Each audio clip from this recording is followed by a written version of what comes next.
Welcome back to the channel, dear friends. Thank you for being here again. Today we are diving into a question that has probably lingered in your heart for a long time, whether you've spoken it aloud or not. Do we live a life shaped by fate, written in the stars and carved in ancient charts? Or are we the masters of our own story, capable of reshaping our destiny with effort, vision, and willpower? This isn't just a philosophical discussion. It's a deeply practical one, because how you answer this question, whether you believe in destiny or free will, affects the way you live, the choices you make, and the dreams you pursue. If you believe everything is already written, you might resign yourself to passivity. If you believe everything is in your hands, you might bear a burden too heavy for any one soul to carry. So today, let's unpack the balance between fate and effort. Let's explore how much of our lives are predestined, how much we can shape through personal will, and how understanding this balance can empower you rather than limit you. Let's begin with the ancient view.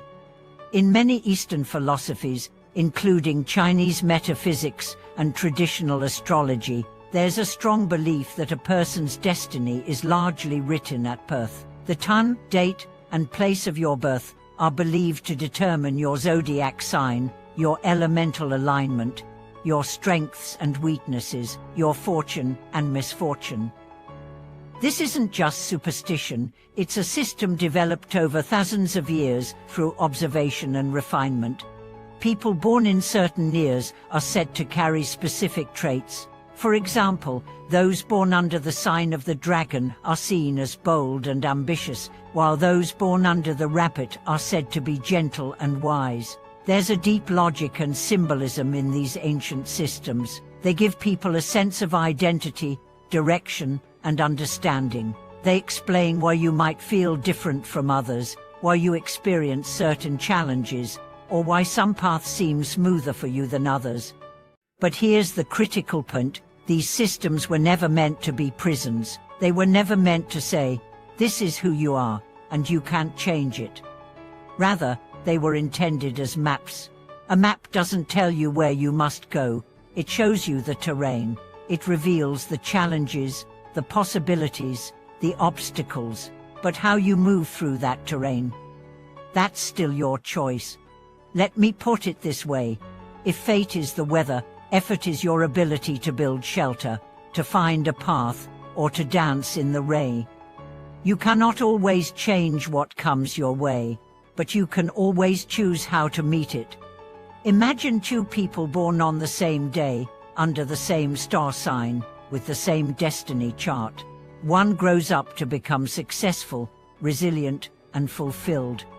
The other struggles, flounders, and lives in frustration. Why? The difference is not in their fate, but in their choices, in their attitude, in how they responded to the circumstances life gave them. That's the part of the equation we often forget. Destiny may set the stage, but effort determines the performance. There's a saying that goes, "Heaven gives you a face, but you decide the expression." You may be born into wealth or poverty, into a family of support or struggle, into a body with strengths or limitations, but these are only the conditions of your beginning. What you do with them is entirely yours. Think of the countless stories of people who were born into adversity and rose above it, not by denying their fate, but by working with it. Beethoven was deaf. Helen Keller was blind and deaf. Nelson Mandela spent 27 years in prison. These were not fates anyone would choose, but they became the ground from which greatness emerged. So let's talk about effort. What does it really mean to put in the effort to shape your life? It starts with awareness, knowing your tendencies, your strengths, your weaknesses, your patterns. If you know you tend to procrastinate, you can build systems to hold yourself accountable. If you know you're introverted, you can find ways to recharge while still connecting meaningfully with others. If your birth chart says you're prone to melancholy, you can make conscious choices to surround yourself with light, joy, and movement. Effort isn't about denying your nature. It's about elevating it. It's about refinement. Just as a diamond must be cut and polished to reveal its brilliance, you too must engage in your own shaping. And here's the thing about effort: it's not glamorous. It's daily. It's boring sometimes. It's waking up early to meditate when you'd rather sleep. It's choosing the gym when the couch is calling. It's having hard conversations when silence would be easier.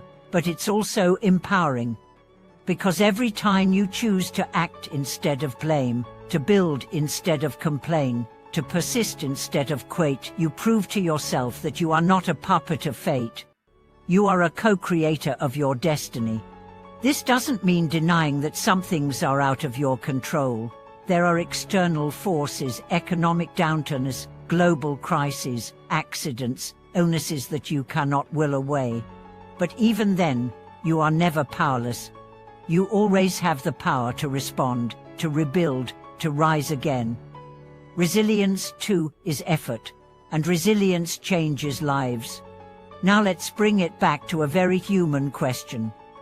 How do you know when to surrender to fate and when to fight it? How do you balance acceptance with ambition? The answer lies in wisdom. Accept what you cannot change, but never accept what you haven't tried to change. Know your limits, but don't assume them. Try, work, strive, then let go of what's beyond your reach. That's where peace lives, not in blind surrender, not in obsessive control, but in the graceful dance between the two. In spiritual traditions, this is called talking the middle path, and not denying the stars, but not worshipping them either. Not blaming your chart, your sign, your fate, but also not pretending they don't matter. They are part of your truth, but only part. The rest is up to you. So what does this all mean for your life? It means that yes, your birth, your background, your nature, they all shape your starting point, but they do not define your finish line. You do. If you believe in destiny, let it be a source of insight, not limitation. If you believe in effort, let it be a practice, not pressure. And if you can believe in both, then you walk with the stars and the soul beneath your feet. You honor where you came from, while choosing where to go. Thank you so much for watching this video. If today's reflection stirred something in your heart, I'd love to hear your story. Do you believe in fate?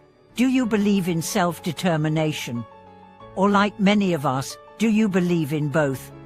Let's keep the conversation alive in the comments. And as always, don't forget to like, share, and subscribe. Here, we grow not by shortcuts, but by deep dives and honest questions. We'll see you in the next video. Until then, trust the stars but keep walking, because your path is not just written, it's chosen. Thank you for watching this video.